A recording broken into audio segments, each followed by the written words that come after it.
Proclamação do Evangelho de Jesus Cristo segundo Lucas. Glória a vós, Senhor. Naquele tempo, havia um homem rico que se vestia de púrpura e linho fino, e dava banquete todos os dias.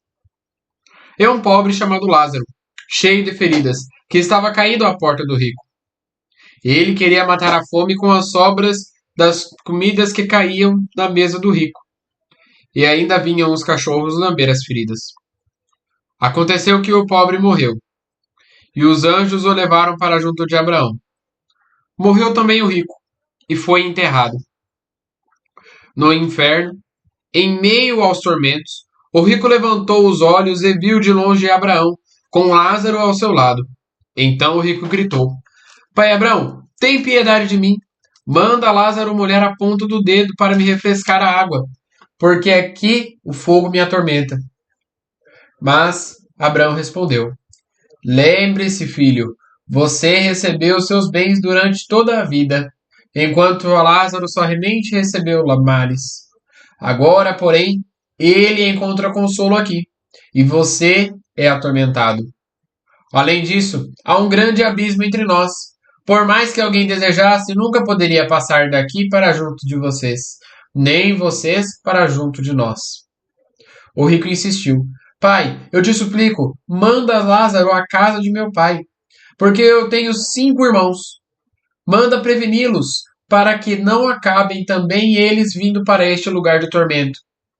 Mas Abraão respondeu: Eles têm Moisés e os profetas, que os escutem. O rico insistiu: Mas pai Abraão, eles não vão os escutar. Mas se um dos mortos for até eles, eles vão se converter. Porém, Abraão lhe disse: Se eles não escutarem nem a Moisés, nem aos profetas, nenhum dos mortos que ressuscitar irá convertê-los. Palavra da salvação. Glória a vós, Senhor. Meus irmãos e minhas irmãs, que as palavras do Santo Evangelho perdoem os nossos pecados. Amém. Na nossa vida, nós passamos por uma série de tormentos. Nós passamos por série de desafios. Muitas das vezes, esses desafios fazem a gente duvidar se realmente Deus nos ama. Essa dúvida quem coloca é o encardido. Mas quando bate essa dúvida, será que nós estamos dispostos a deixar aquilo que nós temos com Cristo para servir ao encardido? Ou deixar aquilo que nós temos de mal, que tem a nossa convicção má, que é pensar por que Deus coloca esses desafios na minha vida, para aceitar? Eu estou nesse pronto. No Evangelho de hoje, nós temos essas duas visões. Podemos analisar somente uma, a visão somente de Lázaro, que sofria, que tinha muitos males, e por isso no céu ele foi recompensado. Poderíamos também analisar somente a versão do rico, que ficava somente se engrandecendo. Porém, vamos analisar as duas ao mesmo tempo. O Evangelho começa narrando a história por trás de que o rico tinha todos os bens, tinha tudo aquilo que queria. Não precisava sair para trabalhar. Não precisava ter que conquistar o seu sustento, porque tudo aquilo já era seu. Porém, nós temos a visão do pobre também.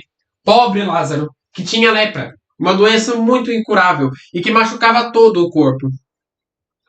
E além de tudo isso, vivia às ruas, pedindo alimento e ninguém dava. O único lugar onde ele conseguia era na casa deste rico. E ainda assim, as migalhas das coisas que caíam da mesa do rico. Nós sabemos quando a pessoa não tem nenhuma migalha de misericórdia, quando ela não deixa o alimento cair para o rico, mas deixa as migalhas do alimento. Venho fazer um ponto aqui, um breve ponto do Evangelho de hoje. Muitos confundem o dízimo com a doação. Qual que é a diferença entre o dízimo e a doação? É exatamente o que está sendo explicado no Evangelho de hoje.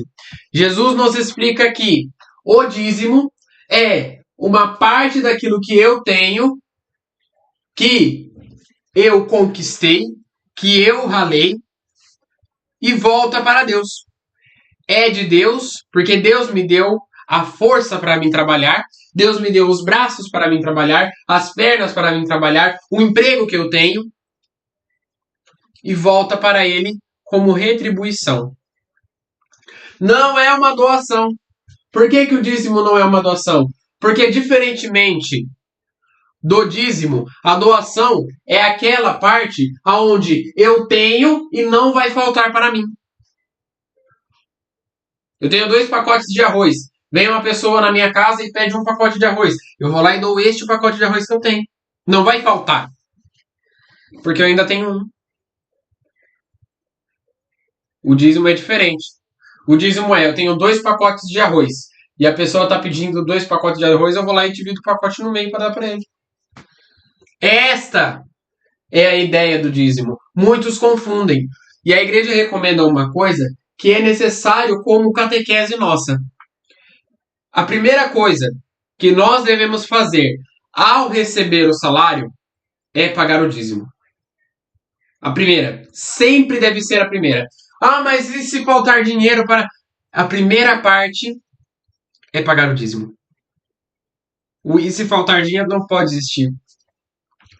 Veja bem, até semanas atrás, nós estávamos falando sobre a confiança em Deus. Cadê a nossa confiança em Deus? Precisamos trabalhar essa confiança no nosso coração. Uma das formas de trabalhar é isso. Vou colocar esta primeira parte, essa 10ª parte do meu salário, primeiramente para o dízimo. Depois, outras coisas. Aí depois vem conta, alimentação, né? Por último vem o lazer. Mas a primeira parte sempre deve ser o dízimo. Como forma de catequese nossa e como forma de conhecimento. O que eu tenho é de Deus. E o que eu tenho deve voltar para Deus. Segundo ponto do evangelho de hoje. Seguindo. Então, o rico... Chega um dia em que o pobre morre. E o rico também. Que diferença deixa a morte dos dois? A forma como eles morreram surpreende. Olha como que está dizendo o Evangelho. Olha como que o Evangelho narra essa morte. O pobre Lázaro então morreu e foi levado junto com os anjos diante de Pai Abraão. E o rico morreu e foi enterrado. O que isso quer dizer? Isso nos mostra que Lázaro, mesmo depois que morreu, ninguém lembrou dele. Depois que Lázaro morreu, quem que é Lázaro mesmo?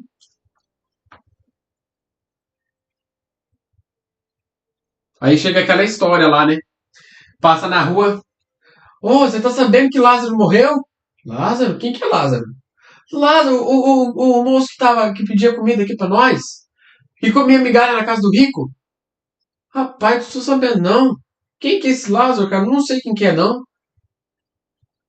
Deve ser novo aqui na cidade, nunca vi ele. Ele já foi na tua casa pedir comida? Como que você não viu ele? Não lembro dele, não. Ah, aquele cara lá que tinha... Ah, era ele mesmo. Aí o rico morre. Oh, você tá sabendo que fulano de tal morreu? Não acredito! Caraca, esse cara era tão bom!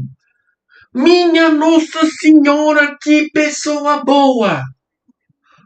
Rapaz! Aí você chega lá no velório, tem um monte de pessoas junto, né? Aquele mundaréu de pessoas, tudo chorando em frente ao caixão. Porque ele morreu? Porque ele era uma pessoa boa. Nessa hora ninguém fala mal. Velório de rico, né? Chega os dois lá se encontram, porém em visões diferentes. Enquanto o pobre está no céu, o rico está onde? Lá embaixo, do lado do encardido.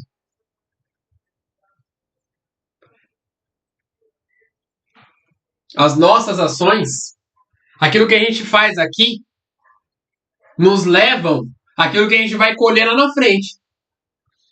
Se nós somos pessoas boas aqui, lá na frente, nós vamos colher frutos bons.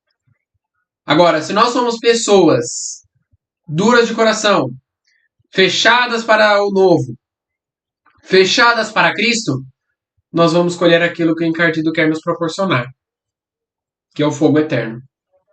Então ele chega lá. E qual que é a primeira dificuldade que o rico encontra? O calor. É muito quente. Ele implora para Pai Abrão. Pede para que Lázaro desça aqui embaixo e molhe um pouco da sua ponta do seu dedo para mim, para eu tomar água, porque está muito seco. Aqui está muito quente. Veja bem. Nesta hora, o rico lembra até do nome dele. Nesta hora, o rico falta pouco elogiar Lázaro. Seu lindo, maravilhoso.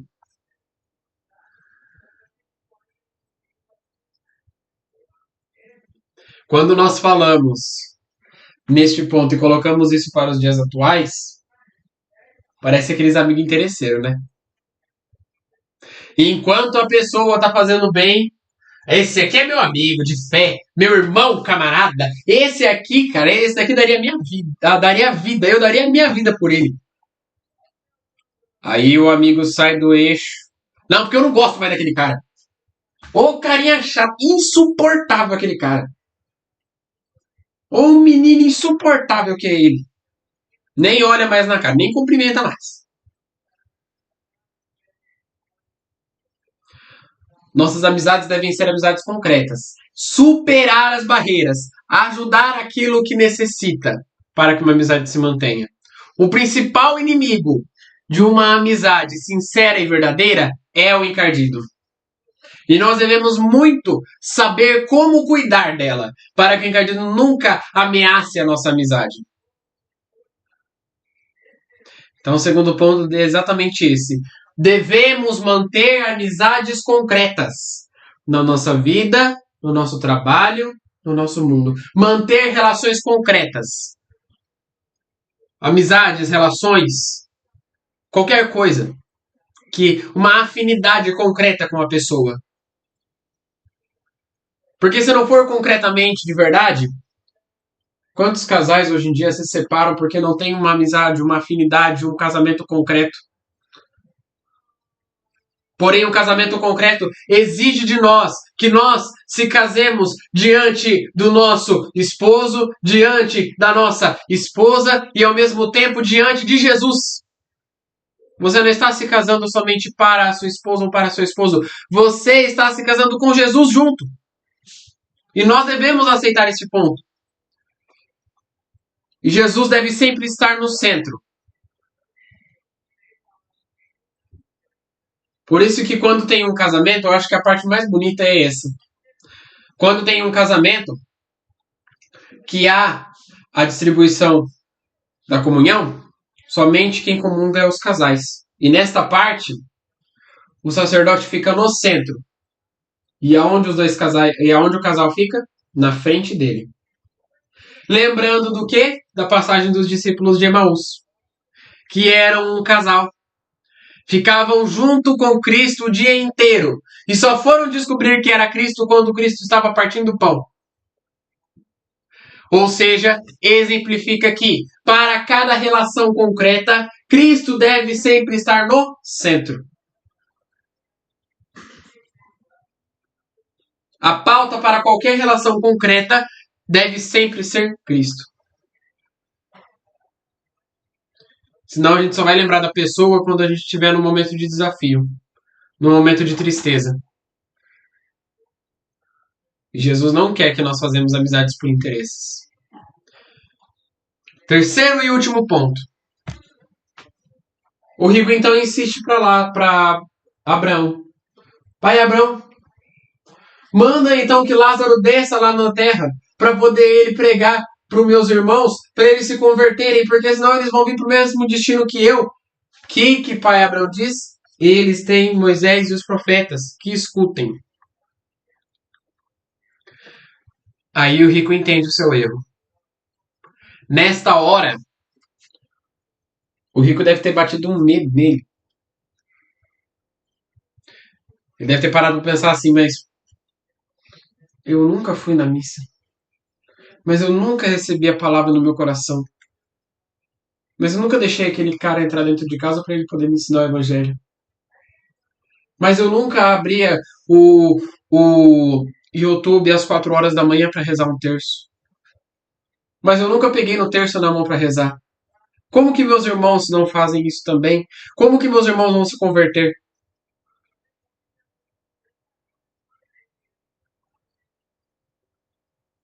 Aí ele pensou assim, aquela imaginação de criança, né? Não, pai Abraão, mas se for Lázaro, eles vão se converter. Porque tinha acabado de morrer.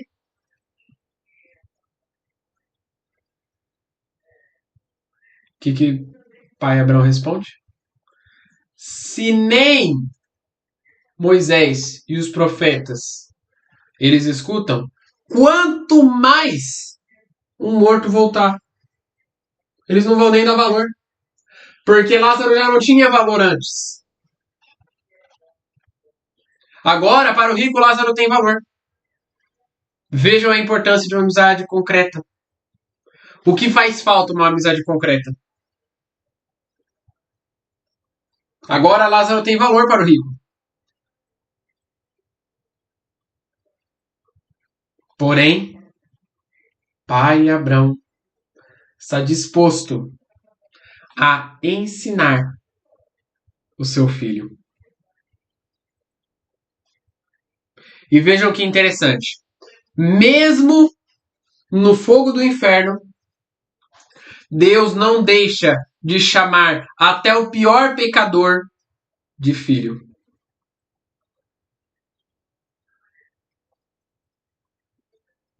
E nós, com qualquer problema, já esquecemos aquela pessoa que a gente tanto ama. Que no Evangelho de hoje nós consigamos reconhecer, então, esses erros e esses problemas que nos levam ao fogo do inferno. Rezemos juntos. Pai nosso, que estais nos céus, santificado seja o vosso nome. Venha a nós o vosso reino. Seja feita a vossa vontade, assim na terra como no céu. O pão nosso de cada dia nos dai hoje. Perdoai as nossas ofensas, assim como nós perdoamos a quem nos tem ofendido. E não nos deixeis cair em tentação, mas livrai-nos do mal. Amém.